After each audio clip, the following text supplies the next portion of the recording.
So a few months ago, I was hanging out in the mall, and of course I was walking and just enjoying my day. I came across a Puma store. Now, I don't really like Puma, but I noticed they just opened the store right across from Adidas. And then I had a light bulb go off in my mind. My good buddy, Zach McQuesa, who's a former UFC fighter, he told me that that the Puma and Adidas used to be one company, and two brothers started one company. That company was called Adidas, owned by Adolf Dassler. His brother, Rudolf Dassler, is the founder of Puma. But what happened? Well, in this case, the two great shoe companies, they had a disagreement. Adolf went his way with Adidas, Rudolph went the other way with Puma, and they just didn't see things eye to eye, but they created two of the greatest brands that we've ever seen today in sportswear.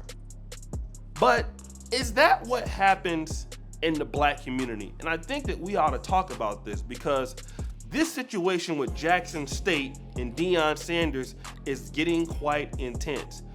We talk about people like that were on the same team and for whatever reason, they split. We could talk about Elijah Muhammad and Malcolm X.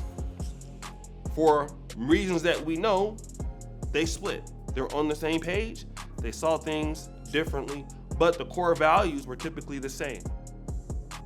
And also with Deion Sanders in Jackson State.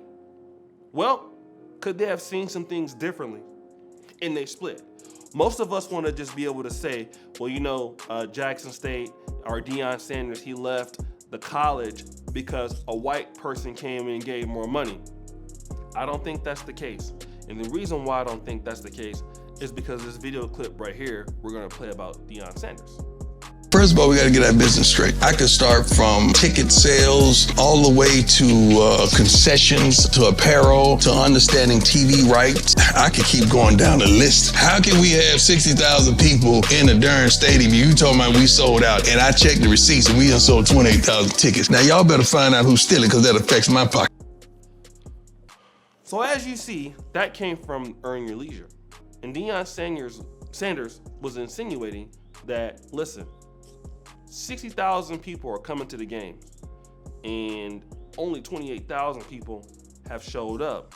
That means that somebody is stealing money, meaning that they're not giving him the money. So that's part of the equation. There's some corruption happening in the administrative offices at Jackson State, which could have led him to want to go someplace else. But also the vision could be different. All right? And that's something that we got to understand. A lot of times black people want to do the same things, but the visions are different. You even see it sometimes in African civil wars, like even the Liberian civil wars. You could have Prince Johnson and you can have, Charles Taylor, who they were both trying to defeat Samuel Doe, and then they had a falling out and split. Same thing here with Deion Sanders and Jackson State. But I want to talk about having different visions and why it's sometimes okay to separate. Doesn't mean that you're a sellout, doesn't mean that you're anything else, because Roland Martin's going to explain right now his reasoning for leaving the Chicago Defender. Let's play that clip. In black institutions to also make decisions as to how we lead them. So let me give y'all an example. I didn't leave the Chicago Defender because CNN called me. I left Chicago Defender because the folks who own the Defender wanted the paper to be a small community paper. That wasn't my vision. I was trying to make the Chicago Defender into the nation's leading black media organization. They didn't want that. I said, I got to go.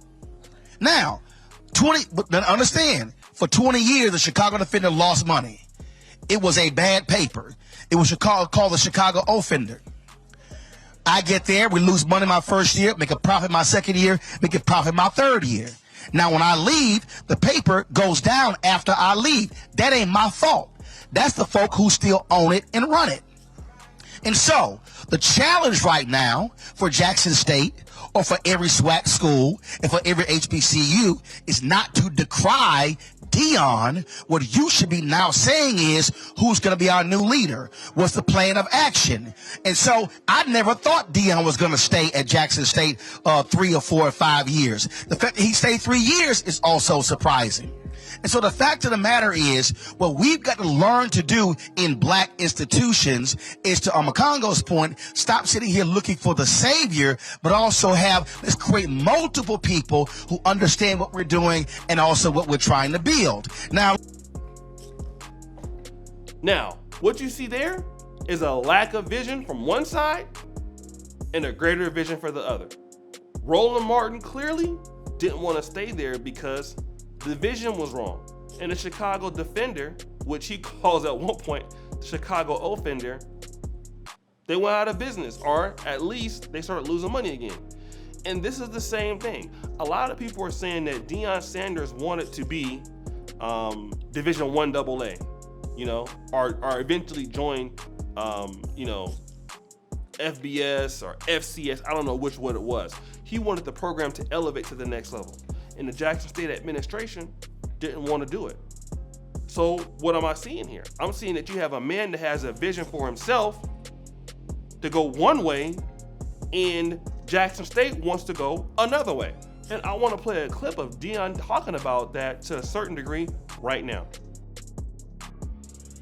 So concerned about how your life, and what I'm doing for your life. Right. What about my life? My life, yeah. And my kids' life. Yeah, I ain't people don't get a lot of time. It'd be how can they benefit out of you? And sometimes there you go. They enjoy the highs of it, and then when it comes to the end, like disappointment. It's like a bad breakup with anything. You know what I'm saying? Yeah, but it's not. It's not. First of all, it's an opportunity to open doors. We had 4 African-American coaches terminated at Power Fives. Right. Not one was replaced with another African-American man but me. Right. So this is something that this is, you talking about a high calling. This is a high calling. Yes, yeah. That God has opened the door so I could go in and crack that thing and let others in. Right. This is what we're trying to do, Grimes. It's a bigger picture than what they see, but God does not give your vision to other people. Right. So this is my vision. And that's the thing about it with people like you. It's like if you win 0-30, you know what I'm saying, didn't win the game, then it wouldn't be an issue. Oh no, it ain't no issue. Be ready while you're here, but it's like, well, you get terminated. Remember, I see you get terminated and elevated. One of the two. Ain't no issue. So as you can see, a lot of times in life, everything is not about, I don't want to work with the community. I don't want to work with the people.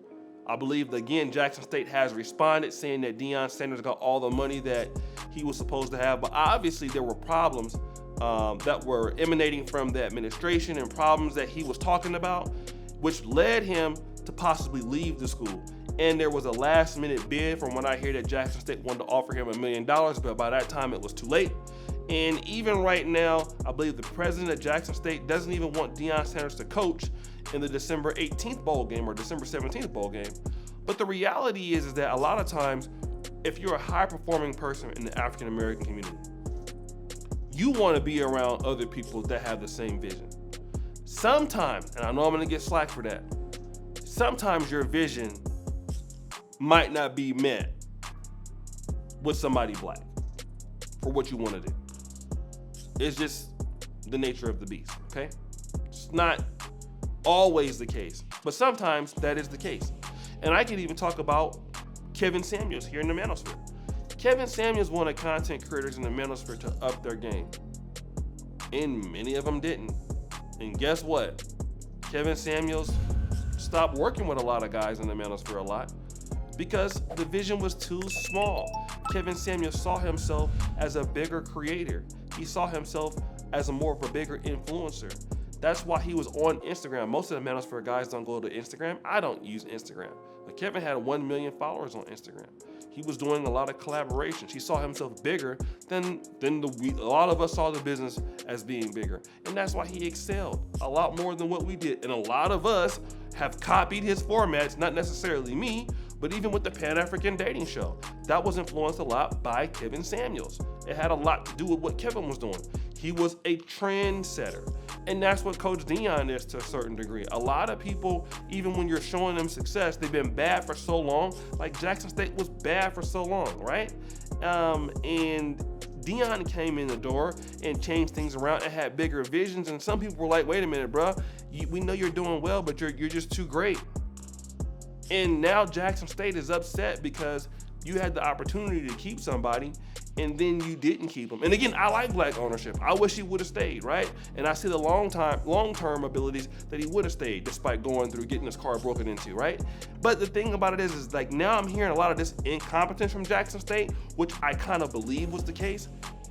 You don't even have the same vision, but you want somebody to stay with you that has a greater vision, that you can't excel the vision. You're making it complicated to get to the vision, and that person leaves. It's the same thing happens in African countries. You have all this talent, you have all this ingenuity. African governments are not ready to take those talents on. Then what do? They leave. But guys, what do you think? It's your boy L. Duke Jackson, back at it again with another video. Subscribe, hit the bell. We're out.